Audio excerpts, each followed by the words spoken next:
Welcome to the Slop Temple. We pray this video helps. In this video, I will explain how to make an audio mix for a song. First, ensure your studio monitors are positioned to form an equilateral triangle with your listening position for optimal stereo imaging. Next, organize all your tracks, labeling them clearly, and set initial gain levels so no channel peaks above -6 decibels. This crucial step prevents clipping and provides ample headroom for processing later in your mixing journey. Always begin with a clean, well-organized project. Now, let's dive into shaping your sound. Equalization, or EQ, is vital for giving each instrument its own frequency range, preventing muddiness. For instance, you might cut low mids from guitars to make space for the bass. Compression helps control the dynamic range, making quiet parts louder and loud parts quieter, resulting in a more consistent and impactful sound. Aim for a gain reduction of 3 to 6 decibels on most tracks to achieve a balanced feel.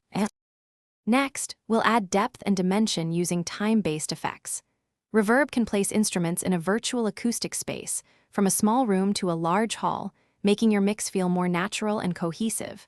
Delay can add rhythmic echoes, enhancing grooves, or creating atmospheric textures.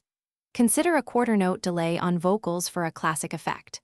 Modulation effects like chorus or flanger can also widen sounds and add unique character, bringing your mix to life.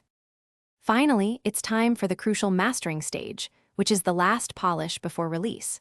Listen to your mix on multiple playback systems, including headphones, car stereos, and small speakers, to ensure it translates well everywhere. Apply subtle compression to the master bus for glue, and use a limiter to bring the overall loudness up to commercial standards, typically targeting -1 decibel peak. This ensures your song sounds professional and impactful. Thanks for watching. Consider subscribing if we helped you.